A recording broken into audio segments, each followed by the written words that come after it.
함께 만드는 언론 미디어 협동조합. 여기는 국민 TV. 함께 만드는 언론 미디어 협동조합. 여기는 국민 TV.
안녕하십니까. 김영태 행복한 교육세상입니다.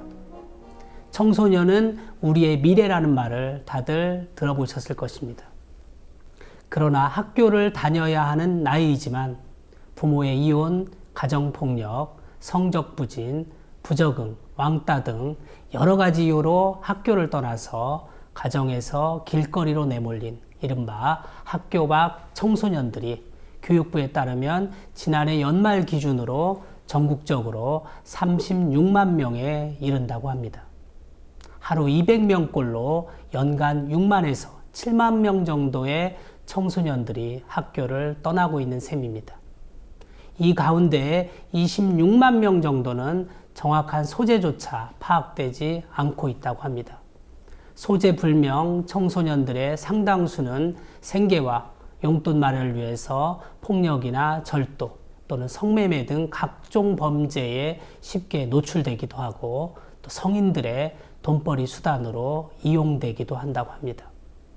경찰은 특히 최근 들어서 학교 밖 청소년들이 저지르는 범죄가 점점 강도, 절도, 살인 등 강력범죄로 진화하고 있다는 점을 크게 우려하고 있습니다. 아직 판단력이 부족하고 이런저런 유혹에 쉽게 흔들리다 보니 일부 학교 밖 청소년들의 위법, 탈법, 일탈 행위도 급증하고 있어서 사회 문제로까지 대두되고 있습니다. 우리의 소중한 청소년들이 범죄의 수렁에 빠지지 않고 바른 길을 걸어갈 수 있도록 우리 사회가 좀 더 이 아이들을 따뜻하게 대하고 그리고 힘껏 지원할 수 있는 종합대책이 시급한 실정입니다. 그래서 오늘 집중 인터뷰 사랑방 손님으로 이런 학교 밖 청소년들에게 미래의 꿈과 비전을 제시하고 있는 기숙형 대안학교 예스센터에 근무하시는 선생님과 학생을 이 자리에 모셨습니다. 세 분 어서 오십시오. 반갑습니다. 우리 시청자들을 위해서 짧게 본인 소개부터 좀 해주실까요? 우리 이정진 센터장님부터. 네. 안녕하십니까. 저는 법무부 산하 한국소년보호회 예센터의 센터장 이정진입니다. 네, 우리 다음 이현진 팀장님. 네, 안녕하십니까. 네, 엄마의 마음으로 우리 청소년들이 사회에 안정적으로 정착할 수 있도록 교육 기획 및 대외 협력을 맡고 있는 이현진입니다. 네, 그리고 어렵게 나와주신 우리 혁수 학생. 안녕하십니까. 저는 올해 예스센터에 입학해서 고졸 검정고시를 합격하고 대입 수시 전형을 합격한 김혁수라고 합니다. 네, 반갑습니다. 네. 시청자들의 이해를 돕기 위해서 잠깐 관련 영상을 보고 본격적인 이야기를 나눠보도록 하겠습니다.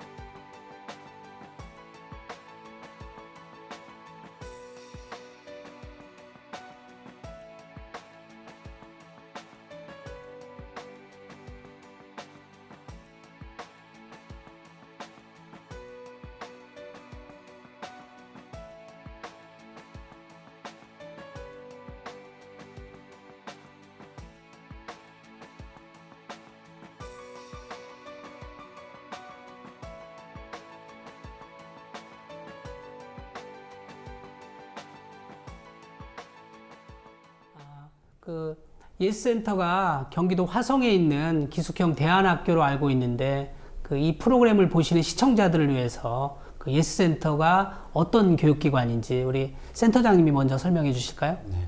우선 나중에 또 설명이 나오겠지만은 지금 네. 간단히 말씀드린다면은 학교 밖 청소년들 특히 네. 불우한 그 환경 속에서 학교에 제대로 적응하지 못한 그 친구들이 참으로 많이 있습니다. 네. 그런 것들은 가정 문제도 있을 수 있고 또 우리 학교 문제도 있을 수 있겠지만은 그런 학생들에게 좀 더 나은 사회 안정적인 그런 사회 진출을 돕기 위해서 법무부와 네. 그다음에 재단법인 한국소년보호협회가 배가 같이 네. 네.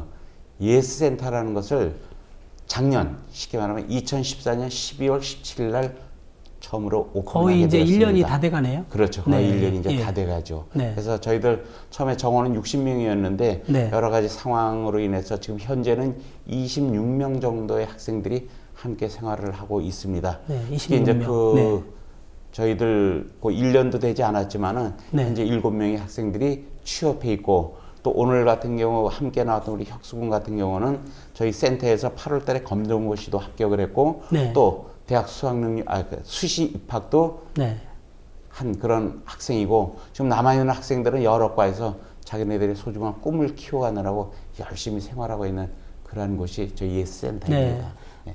저도 지난 9월에 한번 가봤어요. 그죠? 그러셨죠. 예. 그러고 또 이 방송 준비하면서 보내주신 또 자료나 영상이나 사진을 보면서 야, 참 대단하다. 그리고 정말 그 최신식 시설, 최고의 시설이더라고요. 보통 대안학교들이 굉장히 열악한데 정말 깨끗한 환경에 또 그렇죠, 혁수 학생? 네.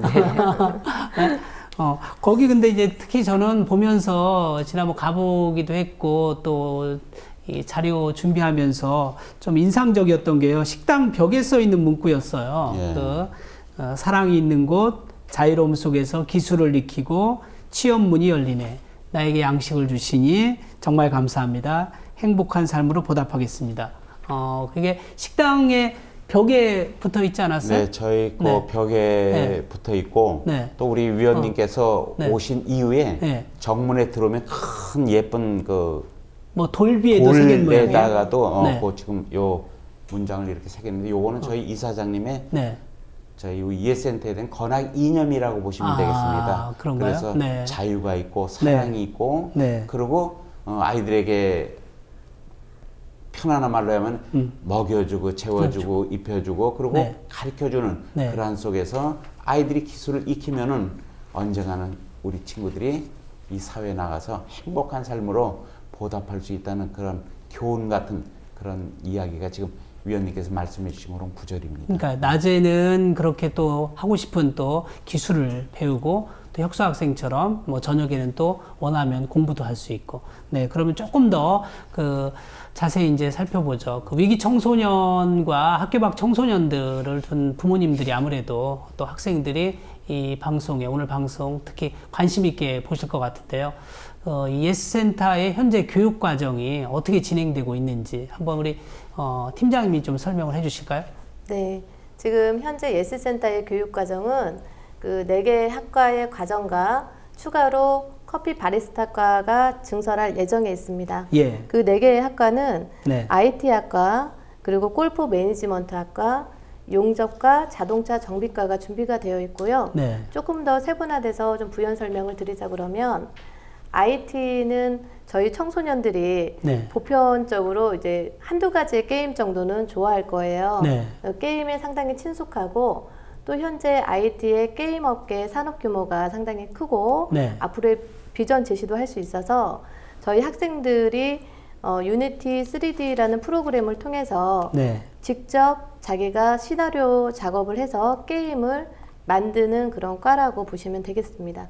그래서 4개의 학과가 있는 셈이네요. 네네. 4개 학과 있고 IT는 네. 그렇게 준비가 되어 있고요. 네. 그리고 골프 매니지먼트 학과는 네. 우리나라에 500개의 골프장이 있습니다.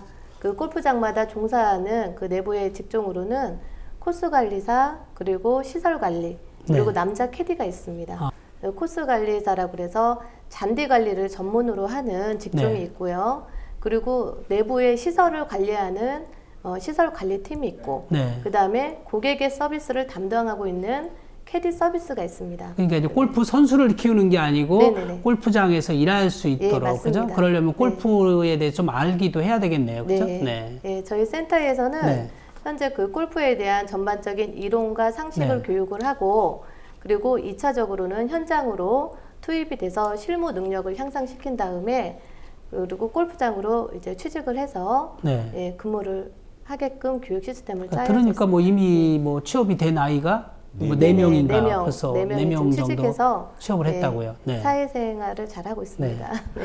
그리고 자동차 정비과도 좀 설명해 주시죠. 네. 자동차 정비과는 단순히 정비뿐만이 아니라 요즘 트렌드에 맞춰가지고 요즘은 수입 자동차가 많아졌잖아요. 네. 그러면서 이제 고객의 니즈가 높아졌기 때문에 자동차의 덴트, 튜닝, 광택 이 부분도 이제 그 산업 시장의 규모가 크거든요. 네. 그래서 저희 학생들이 정비와 더불어서 네. 그런 기능들을 습득을 해가지고 향후에는 창업도 가능할 수 있도록 지금 네. 훈련을 하고 있습니다. 일반 특성화고 공부에서 하는 거와 네네. 똑같은 네. 그 직업 교육을 네, 그거보다 이렇게 좀 조금 더 업그레이드가 그런가요? 되었다고 예. 생각하시면 예. 되겠습니다. 혁수 학생 아까 IT 학과라고요, 그죠? 네. 왜 IT 학과 선택했고 어떤 걸 배우면서 재미있나요? 조금 이야기해 네. 줄래요? 원래 평소부터 네. 프로그래밍에 관심이 많았었는데 예, 여기에 IT과가 있다고 해서 네. 했었는데 되게 네. 게임 만드는 것도 재밌고 게임을 직접 만들어요? 네. 네. 하는 건 쉬워도 만들기는 어렵지 않아요? 근데 만들 때도 네. 영어도 조금은 알아야 되고 네. 좀 어려운 점은 많은데 네. 신기하고 재밌고 그러면 이렇게 학생들이 하루 종일 기술 교육만 받는 건 아닐 거 아니에요? 그렇죠. 그죠? 예. 네. 지금 말씀하신 대로 하루 종일 교육을 받는 게 아니고 저희는 네. 학교 커리큘럼과 비슷합니다. 해서 네. 1교시부터 7교시까지 하루에 하루에, 수업 시간이 네. 있는데 1교시부터 5교시까지는 각 학과별에 맞는 그런 수업이 진행되는군요. 진행이 되고 네, 네. 그다음에 이제 6교시와 7교시가 있는데 네. 일주일에 2번은 체육 활동을 하고 네. 그다음에 한 번은 또 동아리 활동을 하고 그다음에 예. 2번은 인성교육 활동을 합니다. 네. 그래서 아이들이 금요일 오후 시온예로 4시 반 정도가 되면 학과가 끝나게 되는데 그때부터는 또 외출과 외박이 허용이 되기 때문에 네. 이렇게 아이들이 자유롭게 생활하고 있습니다. 예. 아니 가보니까 정말 최고의 시설에 최신식 시설인데 그 학교 시설 소개도 좀 해주시고요. 또 교육과정 외에 금방 소위 이제 학교로 말하면 방과후 그렇죠. 활동이죠. 예. 뭐 그런 부분도 좀 설명을 해주실까요? 예, 이제 그런 네. 거에 대해서는 이제 지금 우리 네. 옆에 함께 나왔던 우리 이현진 팀장님께서 네. 전담을 하고 계십니다. 네. 그래서 저희들은 아이들이 조금이라도 좋아할 수 있는 거 네. 그러면서 자연스럽게 아이들의 인성을 좀 이렇게 도와줄 수 있는 그런 프로그램을 아주 다양하게 저희들은 준비하고 있습니다. 일례로 아이들과 함께 스님들이 우리 학교에서 말하는 소풍 네. 이걸 거의 한 달이면 한 번 또는 2번 이렇게 해서 실시하고 있고 바깥으로 나들이를 그렇죠. 한 번씩 한 달에 한두 번 정도, 한 번 내지 또는 두 번 이렇게 정도 해서 그렇게 나가고 있고 소풍을 간다. 또 영화 감상도 저희들 네. 계획은 2주에 한 번 정도인데 어떤 네. 때는 실제로 극장을 가기도 하고 예. 또 어떤 때는 저희 강당 보셨죠? 강당, 예. 그 강당에서 또 영화를 정말 상영하기도 좋던데. 네. 하면서 거기서 다양한 직접. 그런 프로그램을 네. 하는데 거기에 이어서 우리 팀장님께서 좀 구체적으로 했던 아니 그 왜냐하면 몇 가지를 제가 좀 아까 이제 그 교육과정 외에도 가서 보고 또 보내주신 또 자료를 좀 보니까요. 뭐 거기 예스 꿈터 도서관 같은 거잖아요, 그죠? 또 뭐 기숙사, 빨래방은 물론이고 뭐 탁구장이나 또 뭐 당구장, 체력 단련실, 또 활쏘기 그 체험도 했나 봐요. 네네. 네, 또 보니까 요리 경연대회도 있고 각종 또 견학도 많이 가시는 것 같고 네. 뭐 심지어 그 도자공예요, 도자공예. 머그컵 만드는 것도 하고 마술 극단 또 뭐 발 마사지 체험, 뭐 모의 법정 또 외부에 또 훌륭한 분들 모시고 좋은 강의도 듣는 것 같고 정말 다채로운 프로그램이고 또 심지어 뭐 탄자니아까지 봉사활 네, 활동을 여름 하셨던 방학 모양이에요. 때는. 그 부분에 대해서 좀 우리 그러면 팀장님이 좀 이야기해 주실까요? 네. 지금 방금 말씀해 주셨던 저희 네. 센터에서 시행이 됐던 여러 가지 교육을 하게 된 네. 배경은 저희 학생들이 이제 가정 내에서 이런 사회 체험이라든지 네. 활동 그런 교육들을 많이 못 받다 보니까 네. 세상을 바라보는 시야가 상당히 좁더라고요. 그래서 그렇겠네요. 네. 예, 저희가 저희 센터에 오게 되면은 1년이라는 과정을 함께 하지만 네. 이 1년 동안에 조금 더 큰 세상을 체험을 해주게 하고 싶고 그다음에 그러니까 다양한 단순한 체험들을 그냥 하고 기술 교육만이 싶어서 아니라 예, 좀 더 세상을 보는 넓게 네, 보는 바라보는 창을 시야를 조금 키워주고 싶어서 네. 저희가 다양한 교육들을 이제 접목을 네. 해서 시행을 하게 되었고요. 저희 과별로는 저희가 아까 그 4개 학과가 있다고 말씀드렸잖아요. 근데 그 4개 학과에서 학과별로 그 산업 규모가 큰 박람회가 있습니다. 예를 네. 들어서 IT 학과는 이제 굿게임쇼를 통해서 네. 저희 학생들이 만드는 게임이 좋아하는 게임 그리고 이제 심지어는 초등학생까지 그 게임을 만들어서 네. 출품을 하거든요. 그런 네. 게임의 시장 규모를 보면서 또 긍정적인 동기부여를 받게 되고요. 그리고 골프 매니지먼트과는 네.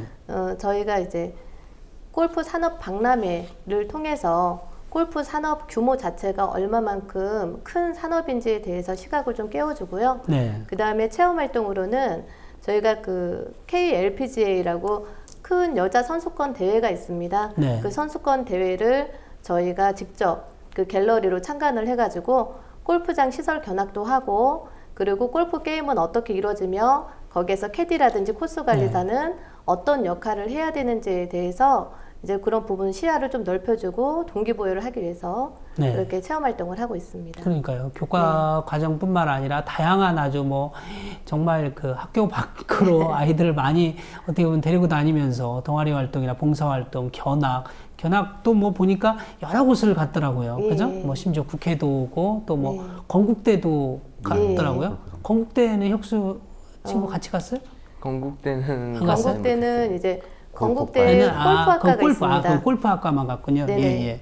그래서 그런 교육 이제 중간중간에 또 요즘은 이제 어쨌든 요새 인성교육이 좀 중요하다고 하지 않습니까? 그래서 지금 예스센터 보니까 또 나름대로 우리 청소년들에게 그 인성교육도 하고 있네요. 어떤 네. 식으로 지금 진행이 되나요? 학생들이 네. 센터를 졸업 후에 사회에 그 정착을 하려면 직장 생활을 하면서 가장 필요한 게 인성교육이라고 생각이 됩니다. 네. 왜냐하면 학생들보다 더 나이 많은 어른들과 함께 생활을 해야 되는데 집에서 예의를 갖춰서 말을 네. 하는 방법이라든지 어떻게 하는 게 어른들과 소통하는 방법인지에 대해서 모르는 경우가 많습니다. 그래서 이제 뭐 예절 교육, 그래서- 심지어 뭐 인사 예절 교육까지 네네. 시키다던데. 네. 네, 가장 기본적으로는 저희 학생들이 네. 상처가 많기 때문에 그러니까요. 자존감이 상당히 낮습니다. 네. 그래서 자신감 있게 자기의 네. 의견을 표현을 할 줄을 몰라 해서 저희가 언어 스피치 교육부터 발성 연습 네. 그리고 직장 내의 예절 교육 그리고 이제 취업을 앞두고 있기 때문에 직접 자기소개서 그리고 실제 면접까지 보는 그렇겠네요. 롤 플레잉 연습을 네. 지속적으로 시키면서 네. 학생들에게 조금 더 자신감을 향상시켜주고 사회에서 잘 적응할 수 있도록 그런 포인트를 맞춰서 교육을 진행하고 있습니다. 그래서 그 인성교육 중에 보니까 중심되는 게 멘토링, 뭐 체험 네네네. 활동이던데요. 예. 네네. 그 학과별로 체험 활동이 있기도 하고 네. 저희 학생들이 보통 이제 고등학생의 나이거든요. 네. 예, 근데 그 학교를 좀 조기에 그만뒀기 때문에 네. 학생들이 학교 다닐 때의 추억이 없어요. 네. 예, 그래서 학생들과 함께 똑같이 단체복 맞춰 입고 저희가 이제 수련회를 가기도 하고요. 네. 그리고 이제 그러니까 11월 달에는 이 지금 네. 학교 다니는 애들은 교복이 좀 싫은데 사실 교복 입은 아이들이 네. 또 부럽기도 할 부러울 수 거고요. 있죠. 네네. 또 금방 팀장님 말씀하신 것처럼 또 너무 일찍 학교를 그만둬서 네네. 또 뭐 수학여행이라든지 어떤 단체 활동 못 간 네. 거에 대한 보니까 뭐 심지어 동물원 못 간 아이들도 있고 네. 뭐 지하철을 처음 타보는 아이들도 있다면서요. 네네. 네. 저희 학생들에게 네. 저희 선생님과 학생이 멘티가 되어서 네. 어디를 가고 싶은지를 이제 조사를 해봤습니다. 네.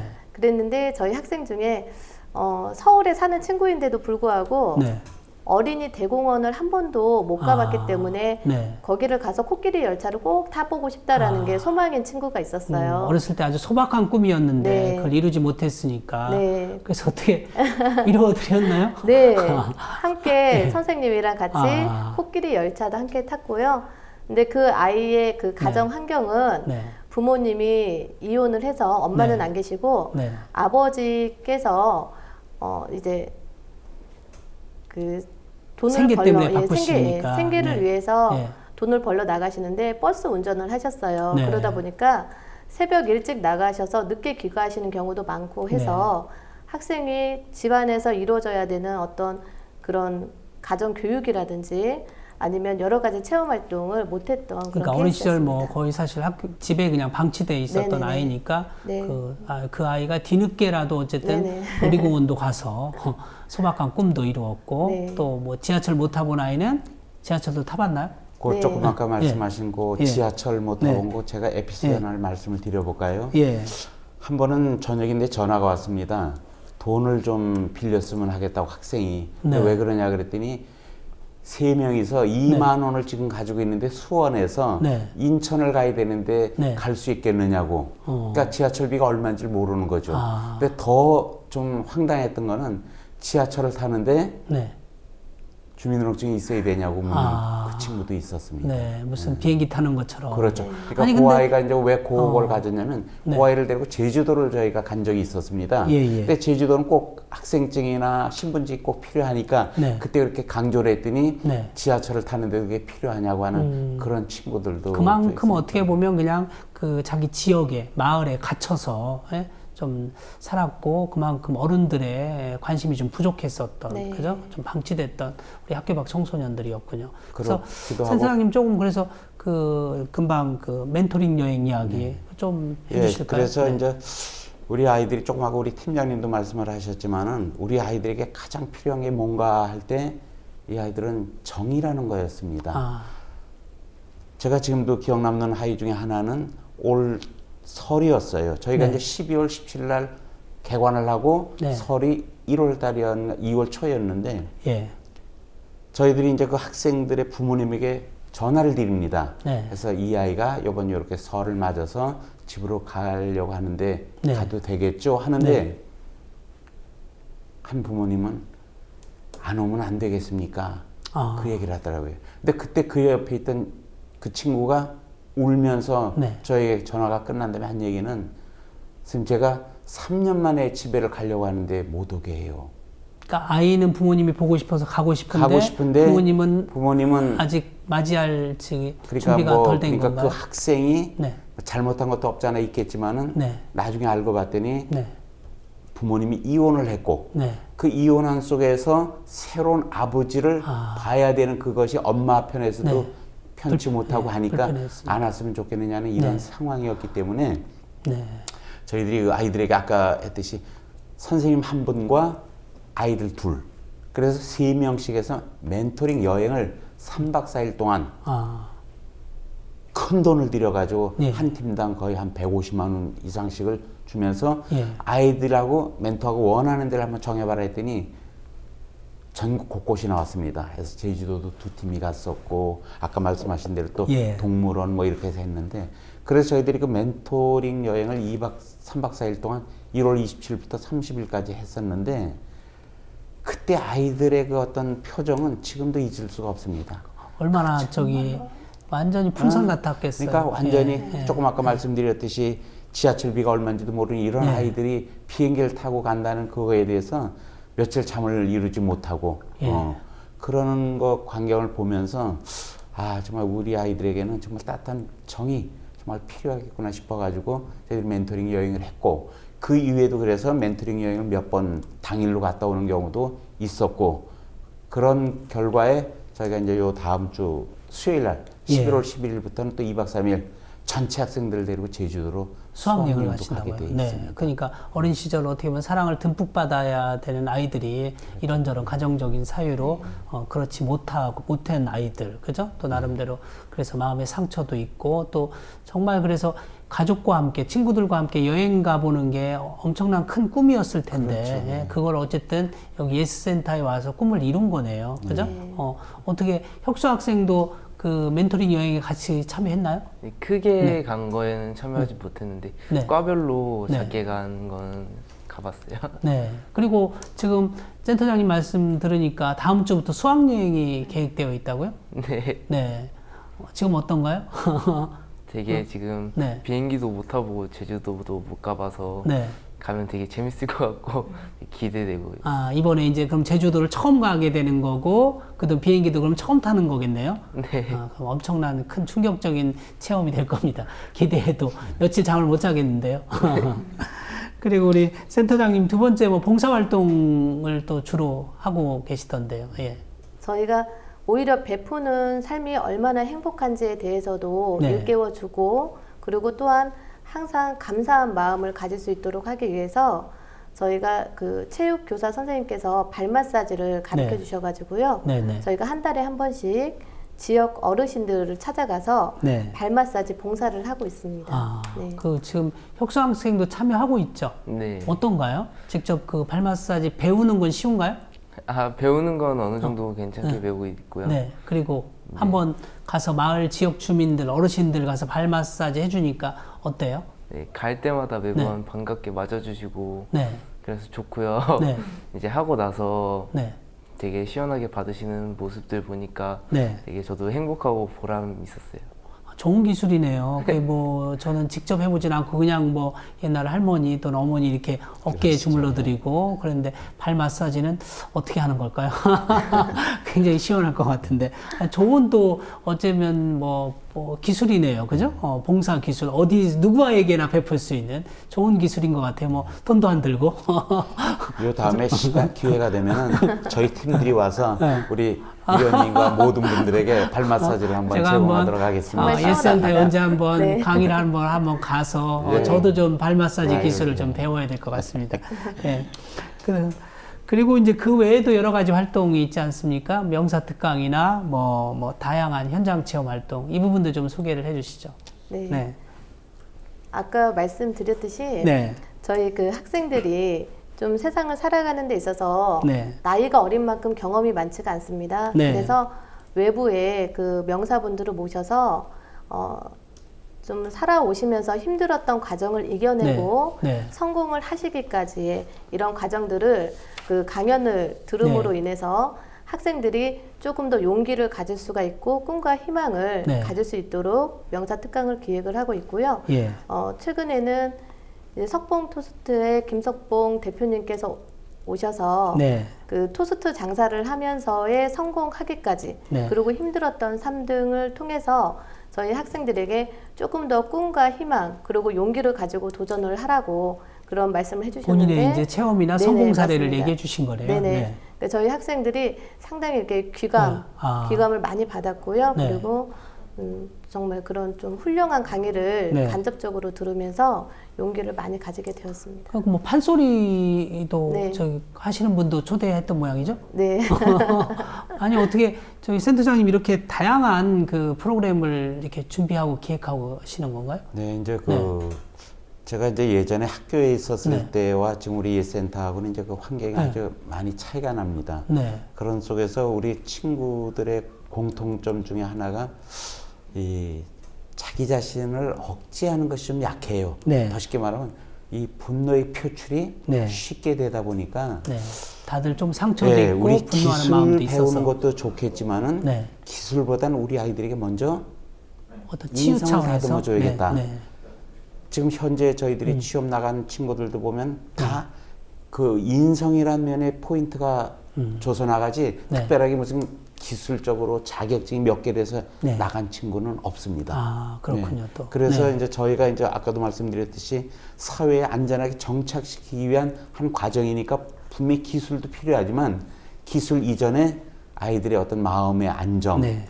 분노의 조절 이런 게 필요하다 보니까 저희들이 이제 인성적으로 많이 이렇게 아니 생각하게 어떻게 보면 됐습니다. 정말 이 예스센터가 학교보다 더 훌륭한 교육기관인 것 같아요. 그럼요, 실제로. 왜냐하면 학교는 지금 물론 좋은 학교, 잘 되는 학교도 있지만 많은 학교들은 사실 입시 학원화돼서 오로지 그냥 공부 마치 그 동물들을 양계장에 닭들을 모아놓고 모이만 주고 너희들은 알 맞나 이런 것처럼 그냥 뭐 아침부터 밤늦게까지 오로지 공부 이렇게 해서 애들이 너무 힘들어하는데요. 그런데 지금 예스센터 보니까 비록 한때 상처도 받고 그런 아이들이 모였지만 뭐 기술도 가르쳐주고 또 공부도 원하면 가르쳐주고 저는 그거에서 그친 줄 알았는데 그 밖에 또 뭐 플러스 알파가 엄청 많네요. 네. 그죠?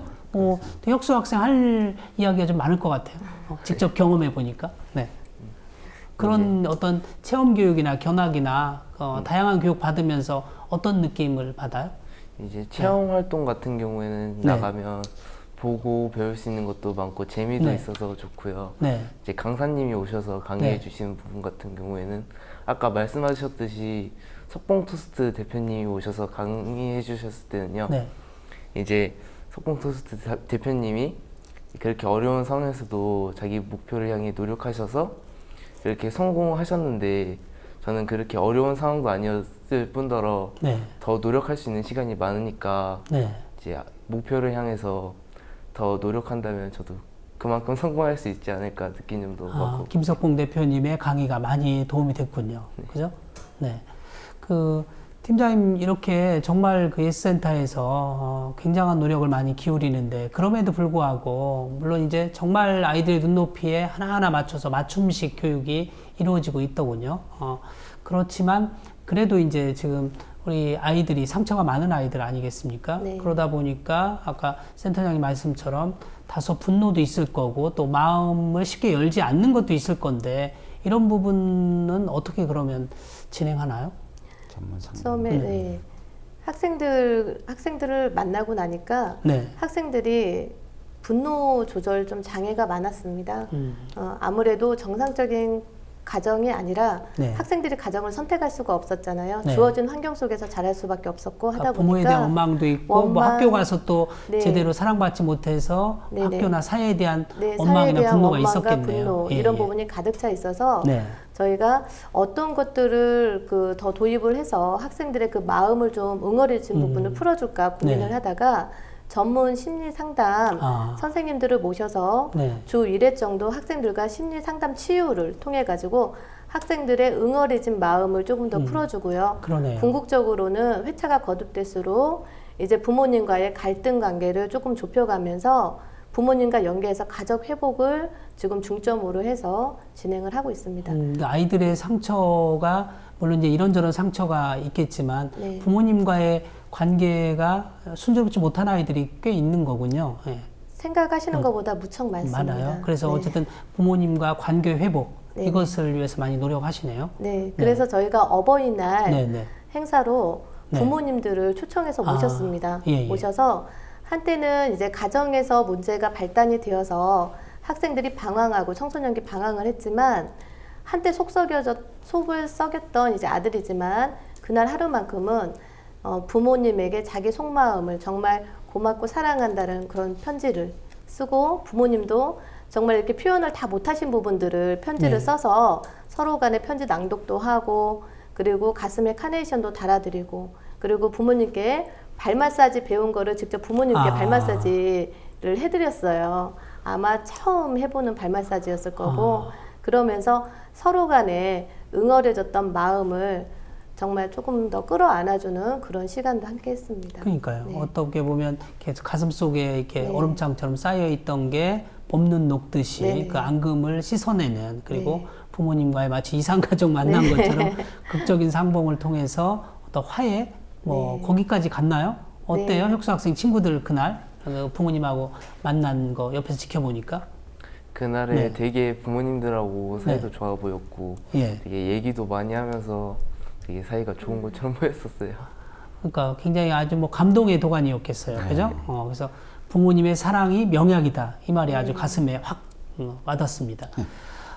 그래도 지금이라도 부족한 그 사랑을 어쨌든 예스센터에서 선생님들께서 채워주시니까 정말 저는 보면서 그래도 어떤 사막의 오아시스, 갈 길 잃고 방황하는데 예센터에 와서 이렇게 어떻게 보면 거듭날 수 있는, 그리고 자기 자신을 성찰할 수 있는 좋은 그 기회를 맞이했다는 점에서 혁수학생이나 여기 지금 예센터에 온 청소년들은 행운아가 아닌가 이런 생각을 사실 해봤어요. 그죠? 그래서 오늘 어렵게 나온 이제 혁수학생한테 중점적으로 몇 가지 묻겠는데요. 한번 우선 지금 생활하고 있는 예센터의 생활이 좀 어떤지 좀 묻고 싶어요.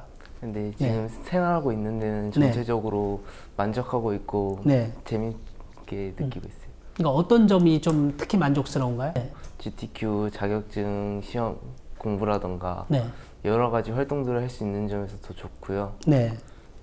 그리고 수업 내용도 선생님들이 눈높이에 맞춰서 가르쳐 주시니까 되게 편하고 더 자세히 배울 수 있는 것 같아서. 그러니까 학교도 전에 다녔잖아요. 그죠? 학교 수업은 단체를 여러 학생을 놓고 그냥 약간 주입식 교육이었는데 여기는 지금 혁수 학생 한 명 놓고 사실상 맞춤식으로 하는 셈이네요. IT과가. 어떻게 근데 이제 그 예스센터에 오게 됐는가? 어떻게 알고 왔고 뭐 그 부분도 좀 이야기해 주시죠. 제가 잠깐 한때 잠시 방황하다가 이제 소년원에 가게 됐었는데 거기서 생활을 하다가 이제 예스센터를 알게 되었는데 제가 이제 거기서 알게 되었는데 거기서 제가 또 그 프로그래밍에 관심이 되게 많았어요. 아까 말씀드렸다시피 컴퓨터 프로그램에 관심이 평소 많았다. 많고 이제 다시 집에 가면 제가 공부도 되게 흐지부지 할 것 같고 제가 목표한 바를 못 이룰 것 같아서 센터에 오게 되었는데요. 이제 센터에서 생활하다 보니까 원래 다니던 학교보다 더 다른 점이 많았는데 그 중에서 이제 선생님들이 각자 개개인의 눈높이에 맞춰서 가르쳐 주시는 부분, 맞춤식으로 이제 가르쳐 주는 거, 그 점이 굉장히 좋고요. 또요. 활동들이 많으니까 되게 좋았어요. 그리고 뭐 보니까 그냥 기술 교육만 열심히 지금 하는 게 아니라 뭐 검정고시도 봤다면서요. 이제 검정고시 같은 경우에는 모든 활동이 끝나고 저녁 먹은 이후에 선생님들이 피곤하실 텐데 한 가지 한 과목 이제 가르쳐 주시면서 특풀이까지 해주시니까 이제 8월 달에 시험을 그렇게 보게 됐는데 검정고시를 준비해서 공부해서 선생님들의 도움을 받아서 어떻게 됐어요? 합격했어요? 아이고 축하드립니다. 그래서 이제 뭐 그러면 대학생이 되나요? 대입 수시 1차에 원서를 넣어봤는데 결과도 좋게 나와서 좋았어요. 지금 그럼 대학에 합격한 상태예요? 그러면 수시에 응시를 한 모양이죠? 그러면 지금 혁수군이 지금 나이가 18살이면 17살. 17살. 그러면 어떻게 보면 일반 고등학생보다 더 빠르게 지금 대학 진학을 한 셈이 됐네요. 저희가 처음에는 그 검정고시에 그 주력하는 것보다 직업훈련, 체험교육, 그 훈련 교육에 중점이 맞춰져 있었는데요. 저희 학생들이 입학을 하고 나니까 학력이 너무 낮은 거예요.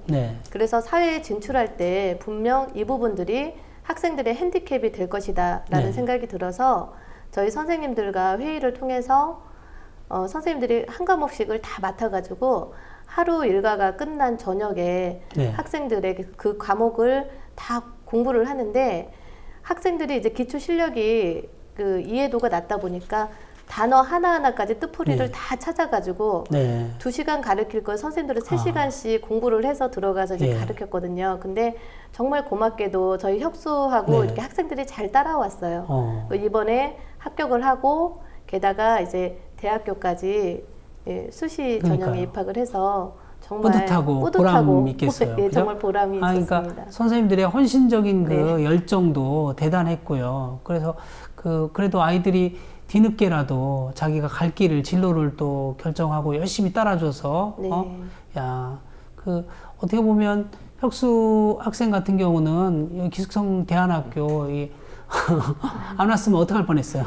왔으면 아직도 아마 대학교 입학도 못하고 검정고시 합격도 못했을 것 같아요. 그러니까 밖에서 방황하고 있을지도 모르고요. 그죠? 네. 그래서 하여튼 어떻게 보면 행운한데요. 혁수군에게는 방황과 시련이 이렇게 또 이 예스센터 와서 이제 생각을 바꾸고 인생이 전환되는 큰 계기가 되지 않았습니까? 네. 그래서 지금 어떻게 보면 이 방송을 보는 많은 또 학생들이 고민에 빠져 있고 전에 혁수군처럼 다소 방황하고 있는 아이들도 있을 텐데 그런 학생들에게 해주고 싶은 얘기가 있을 것 같아요. 이제 밖에서 방황만 하지 말고 이제 예스센터라는 이제 기관이 있으니까 거기서 이제 개개인의 눈높이에 맞춰서 가르쳐 주시는 선생님들이 있으니까 와서 방황만 하지 말고 이제 제대로 목표를 잡고 공부했으면 좋겠다는 생각이 들어요. 네. 그러니까 지금 이제 센터장님 보니까 우리가 모두의 앞에서 얘기한 것처럼 그 우리나라 아이들이 지금 엄청나게 학교를 떠나고 있지 않습니까? 그렇죠. 이제 첫 번째는 물론 가정적인 원인도 있지 않겠어요? 그렇죠. 뭐 부모와의 갈등이나 이런저런 사유 때문에. 그다음에 또 하나가 또 학교를 그래도 그만둔다는 건 학교가 재미가 없거나 그렇죠. 그죠? 학교에서 어쨌든 문제아 취급을 받으니까 난 도저히 학교 못 다니겠어. 그래서 이제 그 다니지 않다 보니까 뭐 스스로 그만두기도 하지만 또 어떻게 보면 학교에서부터 쫓겨난 셈이기도 하니까 봐야죠. 그죠? 그래서 우리 뭐 센터장님도 오랫동안 교직 경험을 갖고 계시니까요. 그래서 지금 그 지나친 경쟁 교육으로 인해서 우리나라가 그 학교가 입시하거나 되지 않았습니까? 그래서 이런저런 이유로 학교를 떠나는 학생들 점점 많아지고 있는데 그 뭐 공교육의 문제점이라고 할까요? 그리고 그 기숙형 대안학교의 필요성 이런 점을 좀 한번 짚어주시죠. 예, 지금 말씀하셨듯이 그 학교라는 것이 언제인가부터는 아닐 것 같습니다. 제가 초등학교 때부터 경쟁을 했으니까요. 예. 근데 지금 학교라는 것이 정말 아이들의 어떤 인성보다는 그저 대학 입시. 그래도 요즘엔 조금 난 게 아마 우리 의원님도 그랬지만 저희 때는 중학교 가기 위해서 6학년짜리들이 재수를 하고 이랬듯이 그냥 그 입시 경쟁이다 보니까 아이들이 거기에 적응하지 못하고 그러다 보니까 조금 아까 말씀하셨듯이 가정에서 또 학교에서 부적응하로 이러다 보니까 결국은 그 아이들이 학교 밖으로 나올 수밖에 없는 그런 우리 그 교육 현실이 정말 저도 너무 안타깝습니다. 그래서 무조건 아이들을 그저 성적순으로 말로는 성적은 행복순이 아니에요. 뭐 이런 얘기를 하지만 행복은 성적순이 아니에요. 아닙니다. 이런 말을 하지만은 그거는 그냥 형식적인 말일 뿐이고 실질적으로는 뭐든지 하다못해 가정에서도 성적, 심지어는 학교 담임 스님마저도 다른 방과 경쟁해서 성적 하는 그런 현 시점에서 자꾸 이제 대안학교를 찾게 되는데 이 자리를 빌어서 대안학교에 대해서 잠깐만 말씀드리고 싶으면은 대안학교가 말 그대로 대안학교로서 역할을 감당하면 참 좋겠는데 우리 부모님들이 아이들을 대안학교를 보낼 때에도 정말 그 아이들이 학교 안에서 스트레스 받는 그것을 좀 풀어주려고 하면은 정말 그 아이가 원하는 것이 무엇인지를 알아서 학교를 찾아줘야 되는데 우리의 많은 대안학교 중에는 꼭 뭘 강조하고 있냐면 여기서도 어느 대학을 몇 명 갔다고 하는 이것이 참 안타까운 현실이에요. 일부 대안학교가 약간 기형적이고 그렇죠. 물론 다 그런 건 아니고 취지가 아니라 여전히 입시학원식의 그러니까 무슨 얘기를 드리고자 하면 학부모 입장에서 대안학교를 보내려고 할 때 쉽게 보낼 사람은 없어. 고민하다 보냈는데 그러면 그때만이라도 정말 아이들의 눈높이에 맞춰서 그 사랑하는 자기 아들이 무엇을 원하는가를 알아서 거기에 맞게 보내줘야 되는데 그럼에도 불구하고 거기에 뒤끝에는 또 아까 말씀드린 대로 여기서 그래도 어느 대학에 몇 명 갔어 이걸 가지고 따지는 그러니까요. 우리나라 학부모님들의 교육열은 뭐 대단해서 지금 안타깝게도 우리 청소년들의 사망 1위가 자살이에요. 그죠? 우선은 그 학력의 어떤 그 기준점이 실은 파괴돼야 될 거라고 생각합니다. 이렇게 될 때는 아까 서두에서 말씀하셨듯이 약 28만 명의 학생들이 어디서 무엇을 하는지 모르는 그 학생들이 아마 제가 볼 때는 28만이 아니라 2,800명도 안 될 거라고 생각합니다.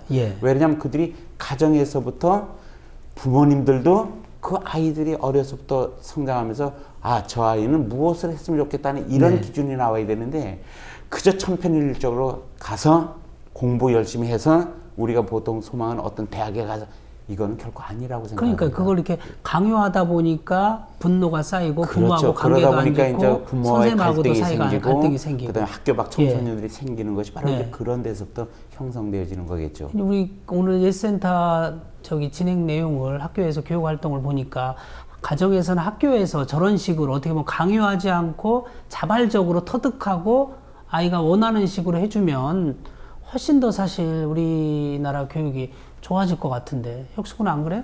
네? 만약에 지금 예센터와 같은 교육 과정이 전에 있던 학교에 있었으면 학교 다니기 싫었을까요? 아마 계속 학교 다녔을 것 같아요. 그러니까 학교들이 저는 이 방송 보면서 학교들이 예센터 가서 교육 방법이나 이렇게 자발적으로 아이들을 동기부여해서 공부든 기술이든 익히게 하는 걸 좀 거꾸로 배워야 되지 않을까 그렇습니다. 그 생각이 들고요. 그리고 이제 센터장님 어쨌든 2014년 청소년 통계 보니까요. 10명 중 그 2명의 아이들이 혼자서 고민을 해결한다. 그러니까 어떤 고민이 있을 때 누구한테도 상담하지 않고 혼자 해결하는 경우가 많다는 거 아니에요? 그렇겠죠. 그래서 예. 지금 우리 어린이 청소년들이 이런저런 고민 또는 방황을 많이 하고 있을 텐데요. 그럴 때 그런 어려움을 어떻게 극복할 수 있고 누구를 찾아서 도움을 받을 수 있는지 그 부분 좀 이야기해 주실까요? 이제 그런 것이 이제 그 한쪽으로 생각하면 자꾸 핵가족화가 되다 보니까 네. 더한 것 같아요. 예. 예전 같으면은 할머니에게, 할아버지에게 그렇죠. 또는 삼촌이나 이모에게 이렇게 할 수 그렇죠. 있는 것을 네. 지금은 할 수가 없고 또 그런 아이들의 공통점이란 부모와의 어떤 갈등이 있는 네. 친구들이니까 네. 부모에게는 이야기할 수 없고 네. 근데다 이제 더 좀 이렇게 사회화된 문제 중에 하나는 자꾸 이 그 개인주의 어떤 생활들 예전만 해도 우리가 수학여행을 가면 아이들이 카세트 하나를 틀어놓으면 40명이 다 같이 노래를 하는데 네. 요즘에는 그렇죠. 5분도 안 돼서 자기 거 틀어달라고 이렇게 바꿉니다. 그러다 보니까 친구 관계가 소원해지고 네. 그러다 보니까 핸드폰이 어쩔 수 없이 그들의 유일한 친구가 될 수밖에 없다 보니까 자꾸 자기 자신의 어떤 정신적인 황폐함이나 이런 게 형성이 되는데 그러다 보니까 우리 사회에서 좀 더 이거를 그 쉬운 얘기로 청소년을 상담해 줄 수 있는 정말로 그들의 마음, 그들의 눈높이에 상담해 줄 수 있는 상담소가 실은 많이 있어서 더군다나 이것이 또 제 생각에는 좀 그냥 이상적인 거겠지만은 네. 동네마다 좀 있으면 좋겠어요. 아. 파출소가 있는 게 아니라 동네마다 상담소가 있어서 청소년 아이들이 쉼터나 그렇죠. 상담소. 밤에도 네. 갈등이 생기면 네. 찾아가면 네. 편하게 이렇게 자기 네. 말을 들어주고 하는 그런 네. 곳이 있으면 좋은데 현실적으로 그건 거의 불가능할 거고 네. 그러다 보니까 저부터도 네. 우리 아이들하고 생활하면서도 이 아이들이 갈등이 있을 때 어디로 갈 것인가 갈 데가 없습니다. 네. 그래서 저부터도 최대한 우리 친구들하고 좀 뭔가 열어서 제 바람이 네. 담임 선생님한테 말을 못해도 나한테 와서 말을 해줬으면 좋겠다는 식으로 네. 아이들하고 생활함에도 불구하고 네. 그건 어디까지 제 생각이지 우리 친구들은 또 아니거든요. 그렇죠. 뭐 그러니까 지금 네. 사회자님께서 질문한 것 중에 가장 지금 당황스러웠던 질문이 지금 질문이에요. 이 그래요? 아이들이 어디를 가서 그들의 상담을 내놔야 될까 할 때 도움을 받을 수 저부터도 있을까? 지금 예. 확연하게 어디를 가면 네, 되겠다는 그러니까요. 그것이 서질 않고 요즘 아이들이 이제 형제도 적다 보니까 그렇죠. 이제 없으니까. 더불어 네. 함께 사는 그런 공동체 생활 익숙하지 않으니까 특히 혼자 놀이에 진수 있잖아요. 그죠? 그 혼자 생각하고 혼자 고민하고 혼자 또 행동하는 이런 게 있어서 그러다 보니까 이제 아까 말씀대로 네. 예. 집안 학교 밖으로 나가게 된 아이들이 예. 많아지는 예. 결정적인 이유. 충동적으로 또 그렇죠. 행동도 거기 뭐 하고. 예를 친구라도 아까 말씀드린 이모나 할머니라도 있으면은 그걸 자중시켜 줄 텐데 그건 못 이기니까 결국 나가게 되는 네. 거예요. 그래서 이런 아이들이 어쨌든 이제 그런 그 고민이나 방황하는 아이들이 이렇게 또 학교는 그만뒀고 지금 어떻게 보면 길거리를 헤매는 아이들이 상당수인데요. 그렇죠. 그러면 이런 아이들이 S센터와 같은 이 기숙형 대안학교 도움 받으려면 어떻게 해야 되나요? 네. 그러니까 이제 그런 경우는 이제 지금 이제 저희가 그 홍보를 지금 하고 있는 중입니다. 적극적으로 하고 있는데 저희 예스센터만 해도 그 문호를 확 개방해서 학생들을 이렇게 받아들이기에는 약간의 어떤 어려움이 있었습니다. 예. 그것은 왜 그러냐면 우리 친구들이 좀 이렇게 잠시였지만 네. 그런 어떤 방황을 거쳐서 네. 또 본의 아니게 또 세상과 단절이 됐던 시간들이 있었고 네. 그런 속에서 또 나왔던 친구들이기 때문에 네. 우리 친구들의 또 개인적인 프라이버시도 있을 수 있겠고 네, 네. 그래서 이제 그런 걸 보호해 주려다 보니까 저희가 이제 강하게 이렇게 세상에 우리 센터는 이런 곳이라고 어필을 할 수가 없었는데 예. 이제 지금 한 지난달부터 시작해서는 좀 이거를 이제 서서히 문호를 개방해서 한 1년 하려고 정도 합니다. 지났으니까. 네. 네, 네. 그래서 저희 이런 경우는 요즘에 특히 청소년들은 이 인터넷이라는 게 참 많이 발달돼 있으니까 네. 답답할 때는 그들의 고민을 그런 어떤 인터넷 정보를 통해서 찾아도 충분히 찾을 수가 있을 그러니까요. 것입니다. 어쨌든 아까 말씀드린 것처럼 뭐 본의 아니게 집을 떠나고 학교를 떠나서 지금 길거리를 헤매는 아이들이 부지기수인데 이 아이들이 혁수군처럼 이렇게 기숙형 대안학교에 안착할 수 있다면 어떤 새로운 삶으로 거듭나는 계기가 될 텐데 그렇다고 뭐 예센터에 특별히 뭐 자격 요건이 있는 건 아니죠? 그렇죠. 자격이라면은 네. 뭐 굳이 자격을 따진다면은 예. 남자라는 거 하나만 자격이 아, 주어집니다. 지금 남자아이만 받고 있나요? 저희 센터는 이제 남자 친구들만 해서 지금 그런가요? 연령대는 네. 지금 16세부터 네, 네. 22세까지의 예. 남학생만 지금 받고 있군요. 예. 저희 센터에 와서 예. 같이 생활할 수가 있겠고 그다음에 지금 이 기회를 통해서 저희들이 그 법무부 산하의 그 네. 소년보호협회 아까 말씀드린 한국소년보호협회 네. 산하에 네. 전국에 8개의 생활관이 있습니다. 또 네. 거기에는 이제 네.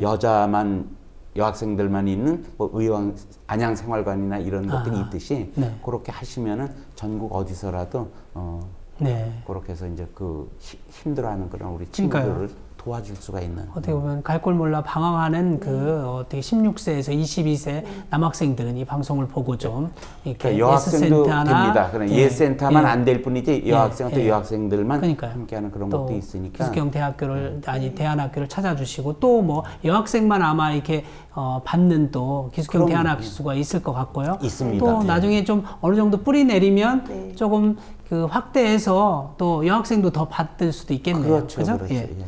오늘 어쨌든 그 세 분 모시고 진행하다 보니까 지금 시간이 뭐 주어진 시간이 거의 다 돼가네요. 끝으로 좀 우리 강조하고 싶은 얘기나 마지막으로 하고 싶은 얘기를 우리 혁수 학생부터 한번 해주실까요? 네, 이제 이 방송을 보고 있는 네. 분들이 계시다면 만약에 보고 있는데 만약에 갈 곳도 없고 방황을 하고 있다면 이곳에 와서 한 번쯤 자기 목표를 찾아보는 것도 좋겠다고 생각해요. 네. 그리고 네. 우리 팀장님. 네. 어떻게 보면은 저희 청소년들의 문제를 떠나서 지금 이 시대의 가정 환경 자체가 이혼율과 맞물려 가지고 저희 학생들이 많이 방황을 하는 것 같습니다. 부모님 또한 마음이 너무 우리 학생들 바라보면서 애석하실 텐데요. 가정 내에서만 고민하지 마시고 저희 예스센터를 찾아주시면은 저희 학생들 부모님의 집에서 갈등이 있거나 부모님들이 정말 마음은 다가서고 싶지만 케어가 안 되었던 우리 자녀분들을 믿고 저희 센터에 보내주시면 저희가 최대한 힘 닿는 데까지 도와서 사회에 안전하게 정착할 수 있도록 돕겠습니다. 그리고 더불어서 우리나라의 그 사회적인 시선 또한 우리 아이들 문제아로만 봐주지 마시고 정말 한때는 방황하지만 이 아이들을 잘 케어하면 정말 우리나라의 훌륭한 인재들이 될 수가 있습니다. 그래서 저희 아이들을 따뜻한 시선으로 좀 더 끌어안아 주시고요. 그래서 더욱 건강한 대한민국이 되었으면 좋겠습니다. 예, 문제아와 문제 학생은 없습니다. 알고 보면 네네. 문제 부모와 문제 네. 어른이 있을 뿐이죠. 네. 그렇죠? 네. 그리고 우리 센터장님이요. 예. 예. 할 얘기가 너무 많아가지고 이 부분은 제가 간략하게 메모를 좀 했습니다. 홀로서기를 해야 하는 우리 청소년들이 사회에서 부적응과 사회적인 편견, 낙인 등으로 사회에 정착하지를 못하고 있습니다. 소년을 태어난 후에도 돌아갈 집도 맞아줄 가족도 없어 어쩔 수 없이 재범을 다시 또 소년원에서 그리고 교도소로 갈 수밖에 없는 청소년들을 수없이 보면서 참으로 안타깝고 가슴 아파하면서 기도하던 때가 저에게는 있었습니다. 예. 꽃도 피워보기 전에 좌절하고 시리에 빠져 꿈도 없이 살아가는 불우한 청소년들에게 뭔가 꿈을, 소망을 그들에게 꼭 심어주고 싶었습니다. 네. 그러던 중 작년 12월 우리나라 최초로 사회정착센터인 우리 ES센터가 설립되어서 보호 청소년들에게 꿈과 희망을 줄 수 있게 되었으니 그동안에 저희 작은 기도가 응답되어진 것 같아서 참으로 기뻐했었습니다. 예. 불안한 환경 속에 천하보다 귀한 우리 예스센터의 영혼들이 우리 예스센터를 만나서 그들의 꿈과 희망을 키우고 먼 훗날 축복된 삶을 살아가는 친구들이 다 되기를 소망하면서 저희 스님들은 작은 힘이나마 함께 하고 있습니다. 예. 언젠가 우리 센터 아이들이 인성을 잘 다듬고 열심히 기술을 배우고 익히면은 그들에게 취업의 문은 자동적으로 열릴 것이고 행복한 삶을 사는 건강한 사회인으로 당당히 살아갈 수 있다고 저는 믿습니다. 물론 그렇게 하기 위해서는 우리들의 노력만으로는 이루어지지 않을 것입니다. 그것은 우리 사회가 그들을 정말 부모의 마음이 되어서 네. 따뜻하게 감싸주고 이해해 줄 때 분명히 그런 우리 친구들의 꿈은 이루어질 거라고 생각합니다. 오늘 먼 발걸음 해주신 세 분 감사합니다. 아유, 네, 감사합니다. 고맙습니다. 아직 가정에서 부모님의 사랑을 흠뻑 받으며 자라야 할 아이들이, 그리고 학교를 다니며 즐겁게 공부를 해야 될 아이들이 이런저런 말 못할 이유로 집을 나오기도 하고 학교를 그만두기도 합니다. 이렇게 학교 밖 청소년들의 숫자가 이루 헤아리기 어려울 정도로 점점 늘어나고 있습니다. 물론 공교육을 튼실하게 해서 학교를 그만두는 학생들이 없도록 노력해야겠지만, 그러나 이미 학교를 그만둔 아이들도 여전히 우리의 소중한 아이들입니다. 학교를 그만두었다고 해서 우리 사회의 아이가 아닌 것이 아님에도 불구하고, 그럼에도 학교 밖 청소년들은 사실상 사각지대에 방치되어 있다시피 합니다. 이제라도 방황하는 불우위기 청소년들이 우리의 멋진 꿈나무가 될 수 있도록 많은 분들의 관심과 사랑이 분명히 필요해 보입니다. 그리고 그 뜨거운 관심과 사랑으로 학교 밖 청소년들의 인생이 거듭나고 놀랍게 변화할 수 있다는 것을 오늘 방송한 예스센터의 사례로도 잘 알 수 있었습니다. 학교 밖 청소년들에게 실질적인 도움이 될 수 있는 예스센터와 같은 대안학교 및 여러 기관들이 전국적으로 많이 생겨나서 이 시대 불우위기 청소년들이 그곳을 통해서 상처받은 마음을 치유받고 올바른 진로도 설정하고 기술과 학업도 익혀서 건강한 성인으로 자랄 수 있도록 국가와 사회뿐만 아니라 각계각층의 사람들이 큰 관심을 보일 때라고 생각합니다. 교육 때문에 고통스러운 대한민국을 교육 덕분에 행복한 대한민국으로 만들어 갑시다. 오늘 방송은 여기까지입니다. 시청해 주셔서 고맙습니다. 다음 시간에 뵙겠습니다.